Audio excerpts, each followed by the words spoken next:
जय श्री कृष्ण, राधे राधे। कैसे हैं आप सभी। आने वाली है आमला की एकादशी। इस एकादशी को आमला एकादशी या रंग भरी एकादशी भी कहते हैं। तो इस एकादशी के दिन हम कैसे पूजा करेंगे, इसका क्या महत्व है, शुभ मुहूर्त के साथ में हम पारण समय भी बताएंगे। आमला की एकादशी के दिन व्रत रखकर भगवान विष्णु की जो भी पूजा करता है उसे स्वर्ग की प्राप्ति होती है और मोक्ष भी प्राप्त होता है। इसके अलावा इस दिन आंवले के पेड़ की पूजा की जाती है। यह सभी पापों को नष्ट करने वाला शुभ वृक्ष होता है। इस दिन जो आंवले के पेड़ को स्पर्श करता है उसे दोगुना फल मिलता है, जो आंवला खाता है उसे तिगुना फल मिलता है। आमला की एकादशी 2025 का ब्रह्म मुहूर्त है सुबह 4:59 से 5:48 तक। अभिजीत मुहूर्त है दोपहर 12:08 से 12:55 तक। आमला की एकादशी की पूजा आप ब्रह्म मुहूर्त से कर सकते हैं, क्योंकि उस समय शोभन योग रहेगा। सर्वार्थ सिद्धि योग सुबह 6:36 से बन रहा है और इस योग में पूजा पाठ शुभ कार्य करने से शुभ फल की प्राप्ति होती है और कार्य में सफल सिद्धि भी प्राप्त होती है। तो इस दिन आमला की एकादशी के दिन भद्रा का साया भी रहेगा।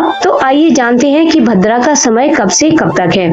आमला की एकादशी के दिन भद्रा 68 मिनट के लिए ही रहेगी। भद्रा का प्रारंभ सुबह 6:36 से होगा और समापन सुबह 7:44 पर खत्म हो जाएगा। भद्रा का वास पृथ्वी पर है। इसमें पूजा पाठ कर सकते हैं, लेकिन कोई शुभ कार्य न करें, अन्यथा उसमें बाधाएं आ सकती हैं। एकादशी तिथि का प्रारंभ 9 मार्च को सुबह 7:45 पर शुरू हो रही है।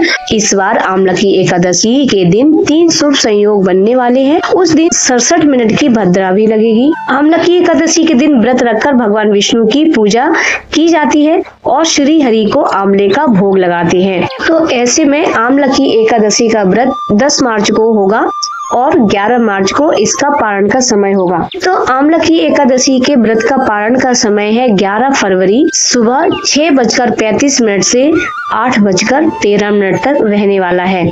उस दिन द्वादशी तिथि का समापन सुबह 8:13 पर होगा। आमला की एकादशी वाले दिन सर्वार्थ सिद्धि योग, शोभन योग और पुष्प नक्षत्र का संयोग बन रहा है।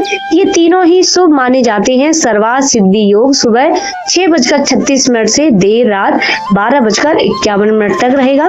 वहीं शोभन योग प्रातः काल से लेकर दोपहर 1:57 तक रहेगा। एकादशी को पुष्प नक्षत्र पूरे दिन है, उसका समापन देर रात 12:51 पर होगा। तो भक्तों, ये 3 शुभ संयोग वाले शुभ योग हैं। आप इस टाइम पे कोई भी पूजा पाठ या कार्य कर सकते हैं। तो भक्तों, आइए जानते हैं आमला की एकादशी की व्रत कथा। पौराणिक मान्यता के अनुसार वैदिश नाम का एक नगर था। उस नगर में ब्राह्मण, क्षत्रिय, वैश्य और शूद्र रहते थे। वहाँ रहने वाले सभी नगरवासी विष्णु भक्त थे और वहाँ कोई भी नास्तिक नहीं था। उसके राजा का नाम था चैत्ररथ। राजा चैत्ररथ विद्वान थे और वह बहुत धार्मिक थे। उनके नगर में कोई भी व्यक्ति दरिद्र नहीं था। नगर में रहने वाला हर शख्स एकादशी का व्रत करता था और एक बार फाल्गुन महीने में आमला की एकादशी आई। सभी नगरवासी और राजा ने यह व्रत किया और मंदिर जाकर आमले की पूजा की और वहीं रात में जागरण किया। तभी रात के समय वहां एक बहेलिया आया